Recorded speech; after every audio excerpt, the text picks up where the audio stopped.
Cumprimento os irmãos na paz do Senhor. Amém, irmãos? Vamos abrir a palavra do Senhor, Isaías 53. Glória a Deus.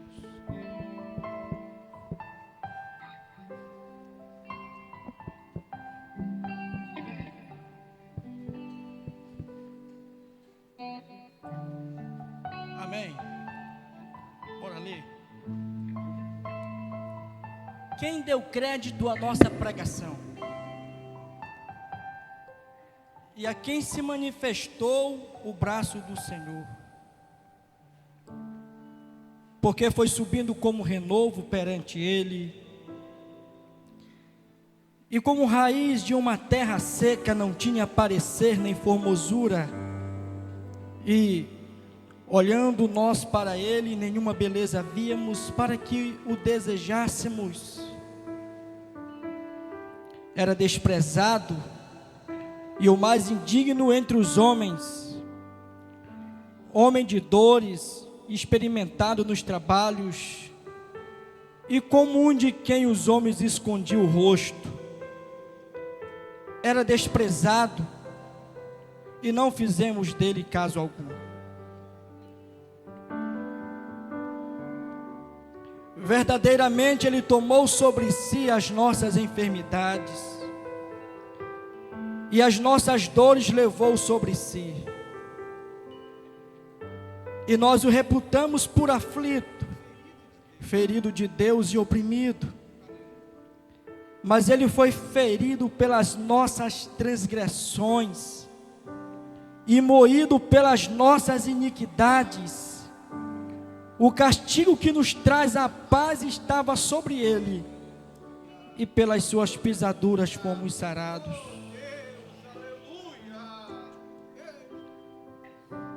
Todos nós andamos desgarrados como ovelhas, cada um se desviava pelo caminho, mas o Senhor fez cair sobre ele a iniquidade de nós todos.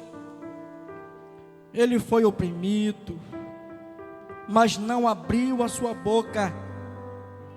Como um cordeiro foi levado ao matadouro, e como ovelha muda perante os seus tosqueadores, ele não abriu a boca. Da opressão e do juízo foi tirado. E quem contará o tempo da sua vida? Porquanto foi cortado da terra dos viventes, pela transgressão do meu povo foi ele atingido. E puseram a sua sepultura com os ímpios, e com o rico na sua morte, porquanto nunca fez injustiça, nem houve engano na sua boca. Todavia ao Senhor agradou moê-lo, fazendo-o enfermar. Quando a sua alma se puser por expiação do pecado, verá a sua posteridade, prolongará os dias, e o bom prazer do Senhor prosperará na sua mão. O trabalho da sua alma ele verá, e ficará satisfeito. Com o seu conhecimento, o meu servo, o justo, justificará muitos, porque as iniquidades deles levará sobre si. Pelo que eu lhe darei a parte de muitos, e com os poderosos repartirá ele o despojo, porquanto derramou a sua alma na morte, e foi contado com os transgressores, mas ele levou sobre si o pecado de muitos, e pelos transgressores intercede.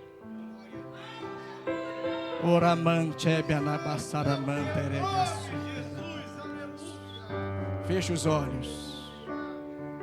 Oh Jesus, é muito bom estar na tua casa, é muito bom estar na tua presença, é muito bom te sentir, Jesus, é muito bom sentir o teu abraço, é muito bom sentir, Senhor, o aconchego que há no teu abraço, meu Pai. É muito bom estar aqui, porque esse não é outro lugar senão a casa de Deus, e esta é a porta dos céus. É muito bom, Senhor, sabermos que o Senhor é o nosso Pai, e que aqui nós estamos em casa, e que aqui é o lugar que nós nos sentimos seguros, que aqui é o lugar que nós podemos pular, saltar como crianças, chorar. Aqui é o lugar, Senhor, que nós somos compreendidos, mesmo quando falhamos, porque aqui, Senhor, não há dedos que apontam o pecado, mas há abraço que aconchega. Ó Pai, aqui é o lugar, Senhor, que nós nos sentimos acolhidos, em meio às nossas imperfeições. Ó Pai, é o Teu abraço que nós viemos buscar. E aqui, Jesus, nós já nos sentimos abraçados pela Tua presença. E nós queremos que a Tua graça seja derramada sobre nós, pelo poder que há no Teu nome, Jesus. Antes de você sentar, olhe nos olhos azuis da pessoa que está ao teu lado. Se não for verde igual o meu é azul, e diga assim: é muito bom estar aqui com você nessa noite. Amém? Aí você sente dando um sorriso abençoado e um glória a Deus bem alto para Jesus. Está tendo o culto das crianças na salinha. As crianças podem subir, tem uma equipe abençoada lá para recepcionar a sua criança, lá no primeiro piso. Tá bom, irmãos? É muito bom estar na presença de Deus. Confesso aos irmãos que o melhor é ouvir do que falar, né? Melhor ouvir do que falar. E a graça de Deus, ela nos tem trago nesta noite para falarmos uma vez mais do amor de Deus.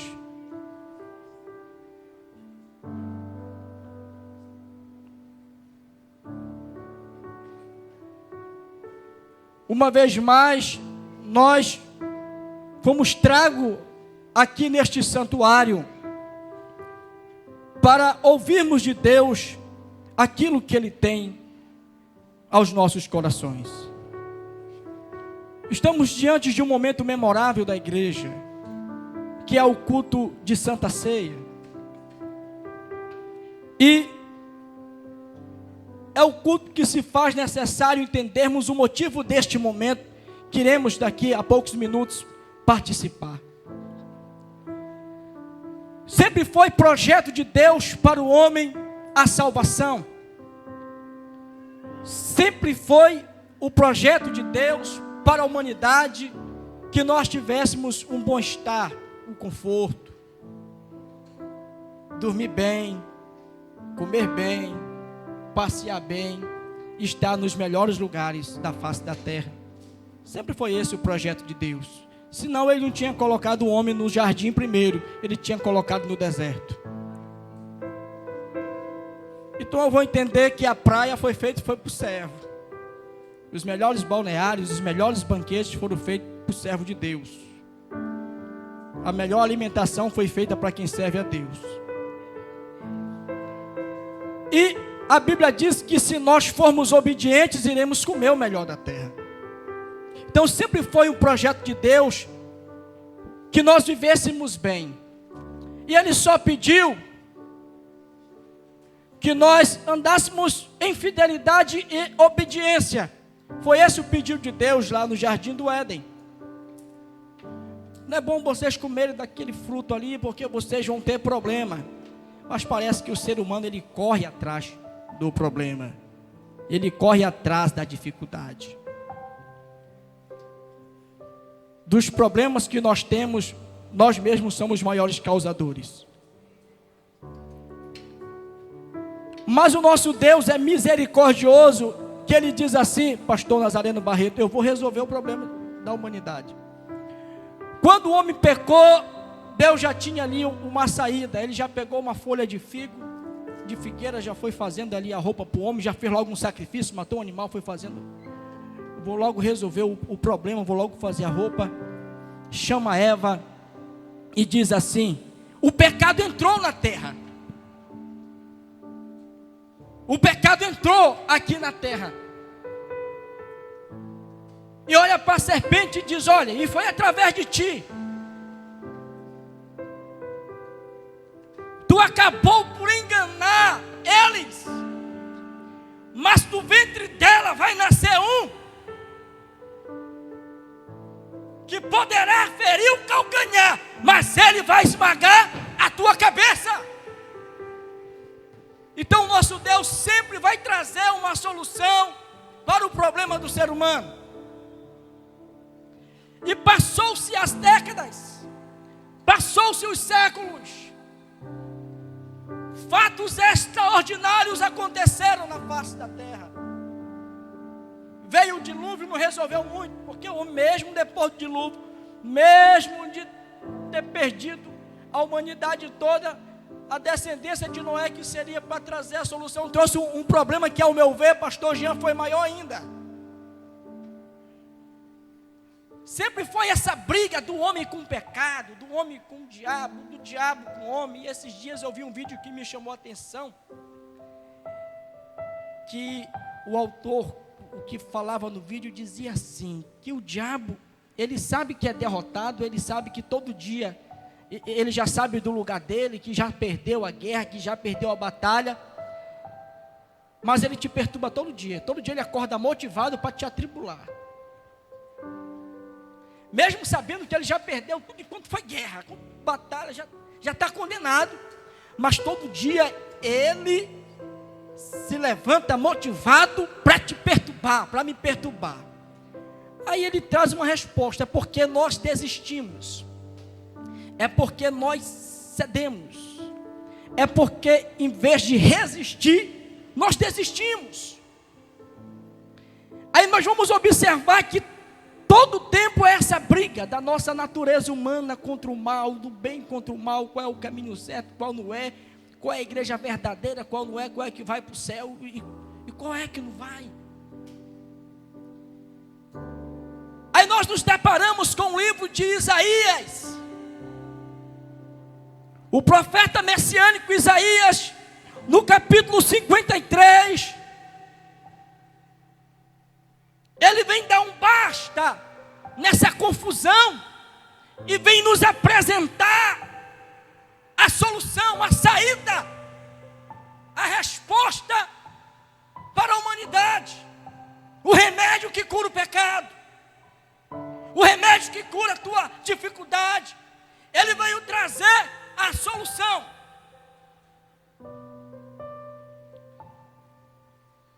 Mas a solução, ela não é encontrada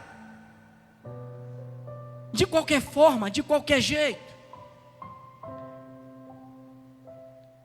Eu fui ao médico, esses dias eu fui ao médico, ele foi até mim lá no meu local de trabalho, e ele disse assim: olha, eu preciso saber melhor como é que está a situação, fazer esse exame aqui. Eu falei: rapaz, é melhor comprar logo um órgão, que esse exame é mais caro do que o... Aí, e passa o exame que é para ver, né? Tem situação que você tem que buscar um especialista para resolver. E quando você não busca um especialista para resolver, você acaba aumentando o problema. Assim é no mundo espiritual. Às vezes você diz assim: eu não vou pagar aquele médico porque é muito caro, eu vou naquele ali que é mais barato, e às vezes o barato sai caro.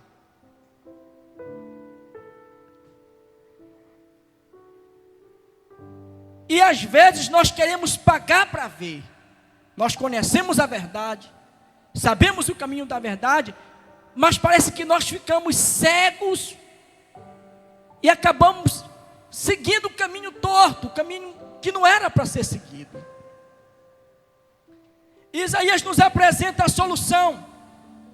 Isaías 53, ele diz: quem é que deu crédito à nossa pregação?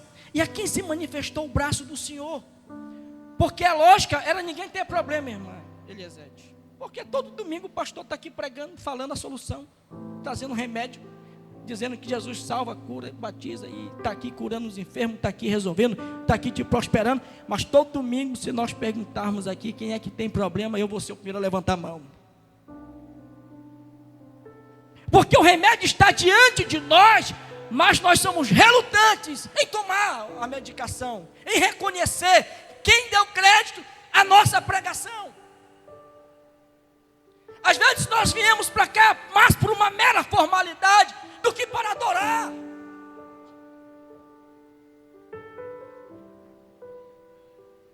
ele pergunta: e a quem se manifestou o braço do Senhor?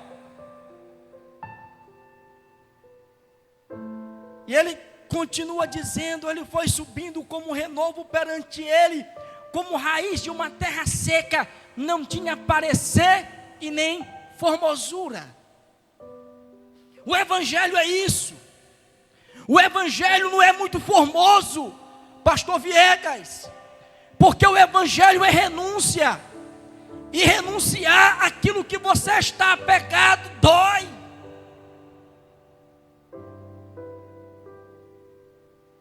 Porque o pecado não é ruim, aos olhos do homem é bom, as consequências são péssimas.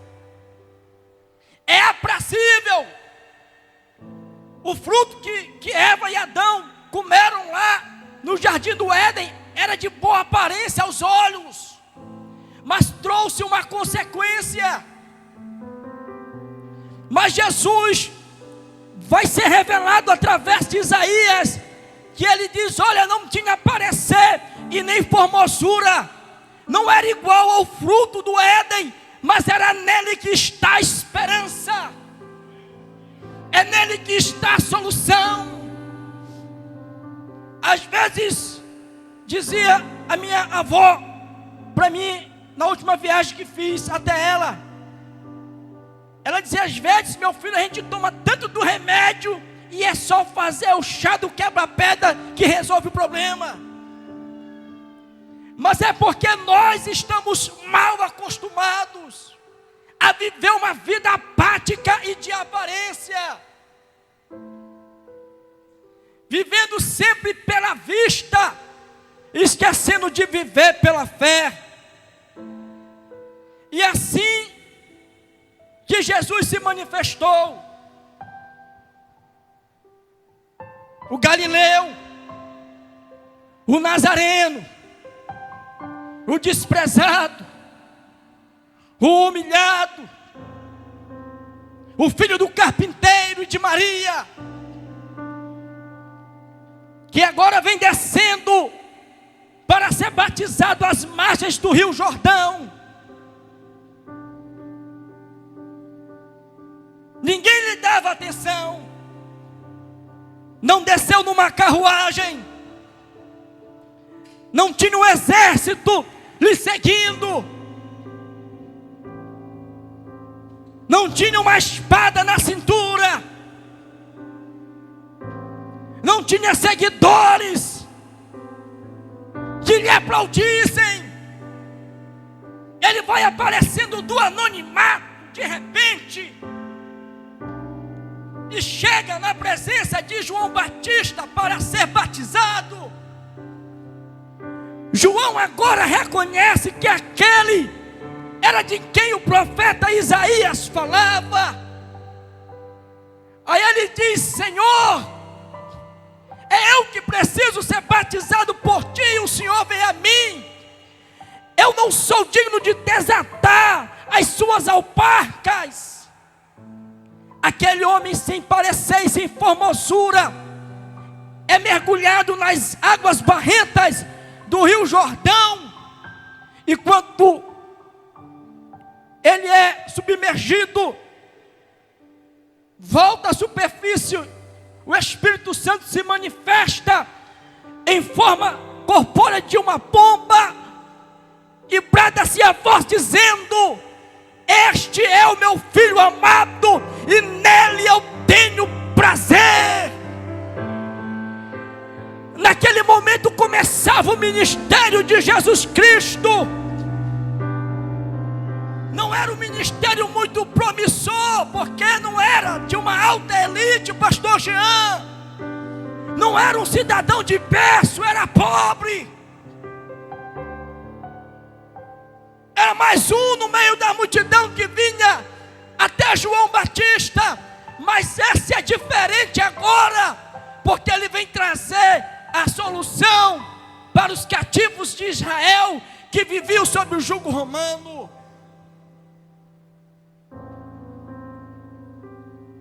E Jesus então passa a pregar no seu ministério. Ele começa escolhendo 12 pessoas para lhe servir como discípulos. Ele não foi na escola de Gamaliel escolher. Ele não foi escolher assim um erudito igual o pastor Cog, que esses dias estava viajando, curtindo com a gata dele. Não foi buscar o pastor Cog. Não foi buscar o pastor Jean, lá naquele momento, né? Uma das mentes célebres lá do escritório. O pastor Jean, quando a gente não consegue resolver, dá para ele e ele resolve para nós lá. Ele busca as palavras. Jesus não foi lá não. Ele falou assim: se eu for por aqui vai ser muito fácil. Eu vou lá para a beira da praia.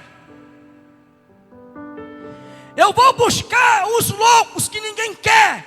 Aí ele foi buscar Pedro, bravo. Foi buscar Judas, sabia que ia atrair ele. Foi buscar André, Levi. E ele passou a montar o seu time com João.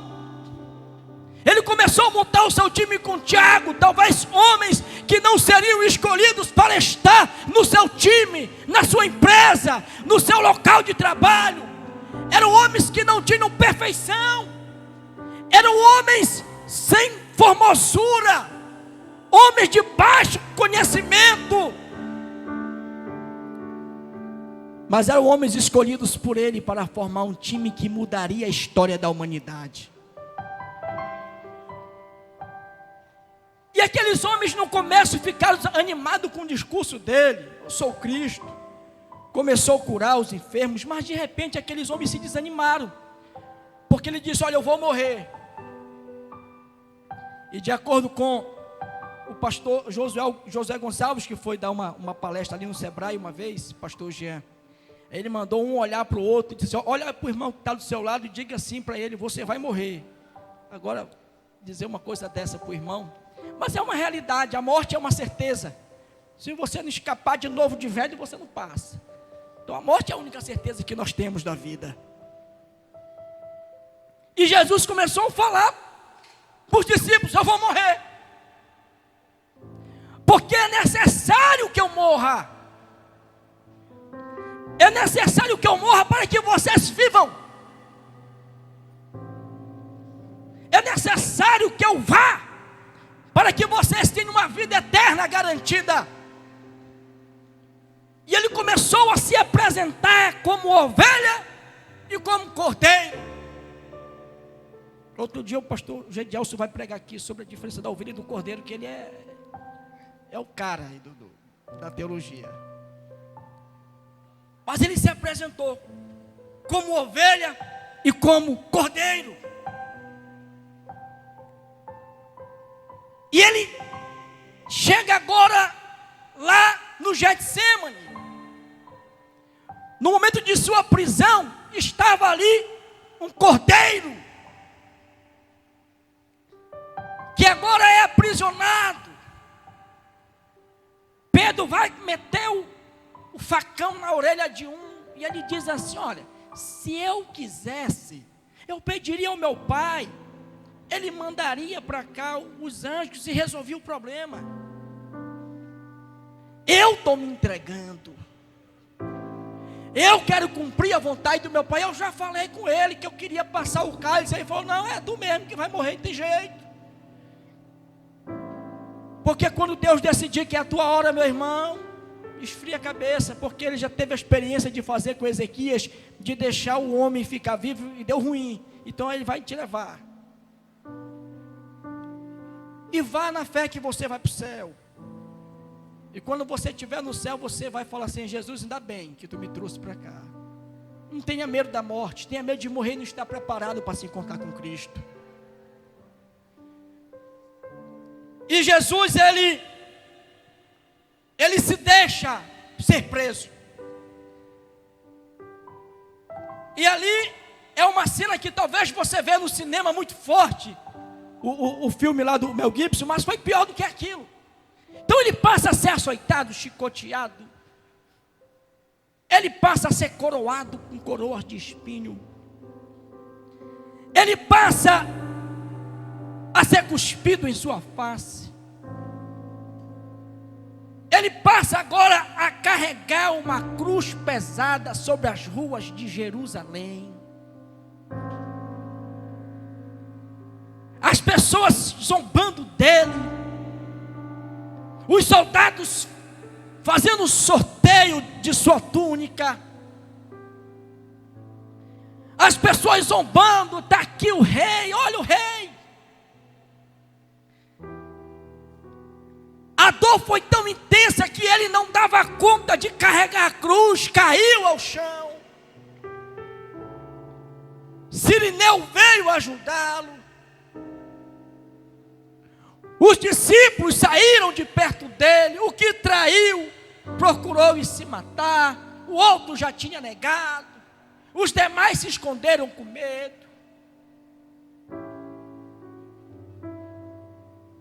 E ele estava ali indo para o Gólgota. Subiu. Na hora de crucificá-lo, a cruz era de Barrabás, não era dele. Foi uma confusão. O sofrimento dele só aumentava. A dor de cabeça já te deixa atribulado. Imagine o homem que estava praticamente os ossos todos quebrados.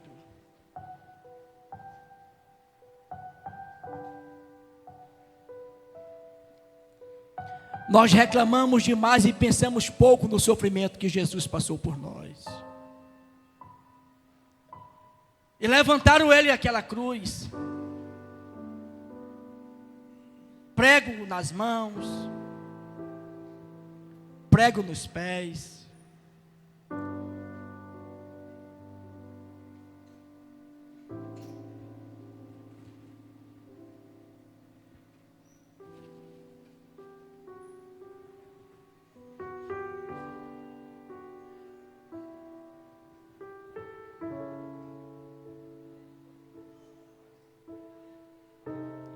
Tu não é Jesus, desce daí.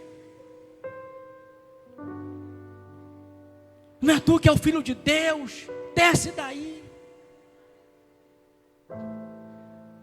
Aí o ingrato fala assim: tu não é Jesus porque tu me cura. Eu estou te servindo porque tu não abre a porta de emprego. Ah, tu é Jesus e está deixando o meu casamento desse jeito. Nós colocamos sempre os nossos problemas nas costas dele.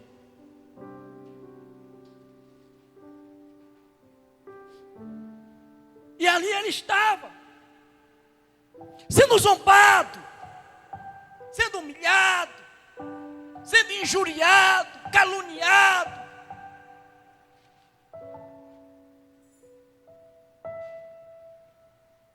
Mas ele ficou calado. Ele não respondeu.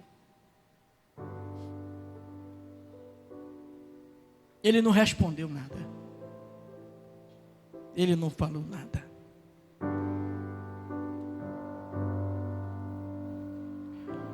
O castigo que nos traz a paz estava sobre ele.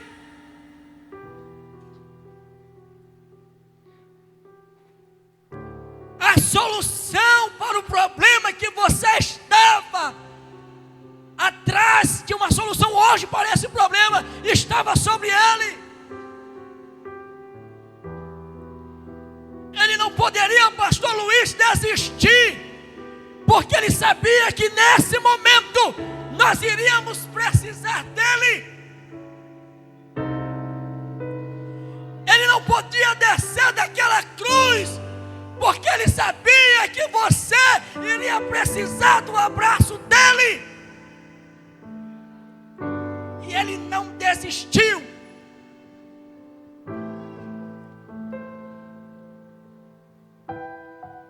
Sabe aquele momento que você procura um amigo, que nem o vento bate na porta? Naquele momento Jesus disse: meu Deus, meu Pai, até o Senhor me abandonou. O pecado de toda uma humanidade estava sobre ele.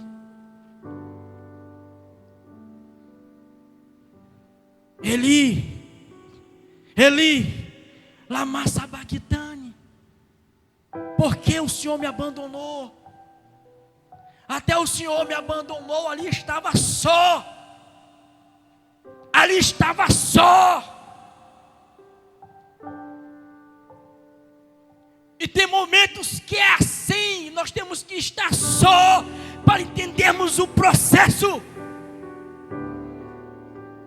Tem momentos que você não vai ter ninguém, mas aprenda, ele não desistiu.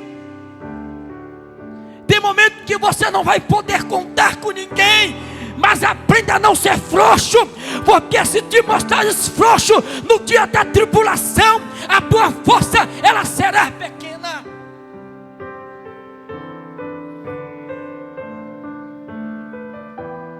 Mas ele disse também: Pai, perdoa eles, perdoa eles não sabem o que fazem. Eles se reconciliam hoje, se desviam amanhã, estão na igreja hoje, mas estão tomando a Heineken, eles não sabem o que fazem, vivem uma vida de adultério, de pornografia, de fornicação, eles não sabem o que fazem, eles pensam que enganam homens, eles pensam que me enganam também, eles não sabem o que fazem. Mas perdoa eles, Pai, porque pela graça que vocês são salvos, e a graça eu dou para eles, eu dou a minha vida, eu dou o meu coração a eles, e eu quero, meu Pai, que todos sejam salvos, que todos eles venham morar comigo no céu de glória, para onde eu vou. Aí tudo ficou escuro, deu trovão. E foi aquele alvoroço para no final reconhecerem que verdadeiramente ele era o Filho de Deus. Mas eu quero concluir com vocês no livro de Apocalipse, capítulo 1. Apocalipse 1. Do versículo 9 em diante vai dizer assim: Eu, João, também sou vosso irmão e companheiro na aflição, e no reino e na paciência de Jesus Cristo. Estava eu na ilha chamada Pátimos por causa da palavra de Deus, e pelo testemunho de Jesus Cristo. Eu fui arrebatado em espírito no dia do Senhor, e ouvi de trás de mim uma grande voz, como de trombeta, que dizia: O que vês, escreve-o em um livro e envia-o às 7 igrejas que estão na Ásia: a Éfeso, a Esmirna, a Pérgamo, a Tiatira, a Sardo, a Filadélfia, a Laodiceia. E virei-me para ver quem falava comigo, e virando-me vi 7 castiçais de ouro, e no meio dos 7 castiçais, semelhante ao Filho do Homem, vestido até os pés de um vestido comprido e cingido pelo peito com um cinto de ouro, e a sua cabeça e cabelos eram brancos como a lã branca, como a neve, e os seus olhos como chama de fogo, e os seus pés semelhantes a latão reluzente, como se tivessem sido refinados em uma fornalha, e a sua voz como a voz de muitas águas. E ele tinha na sua destra 7 estrelas, e da sua boca saía uma aguda espada de 2 fios, e o seu rosto era como o sol quando a sua força resplandece. E eu, quando vi, caí a seus pés como morto, e ele pôs sobre mim a sua destra, dizendo-me: Não temas, não temas, não temas, eu sou o primeiro e o último, e o que vive. Fui morto, mas eis aqui estou vivo para todo sempre, amém. E tenho as 7 chaves da morte, e tenho as chaves da morte e do inferno. Escreve as coisas que tens visto, e as que são, e as que depois destas hão de acontecer. Ele morreu, e na mão dele estão as chaves do inferno e da morte. Está a solução para as nossas vidas. E eu quero, para os que puderem, se coloquem de pé nessa noite. E Ele morreu, irmãos, para que nós tivéssemos vida. E Ele morreu para que nós encontrássemos a liberdade.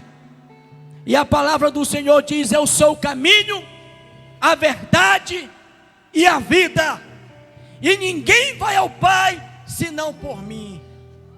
Em Isaías era um cordeiro, no livro de Apocalipse é o leão. E Ele morreu pelos nossos pecados para nos dar o direito de vida eterna. E às vezes nós falhamos, nós erramos, mas Ele nos trouxe aqui nessa noite para reconhecermos o erro e fazermos uma conversão para o caminho certo, para o caminho da liberdade, para o caminho do céu de glória. E eu quero perguntar nesta noite quem deseja fazer uma aliança ou renovar uma aliança com esse Deus, com esse Jesus.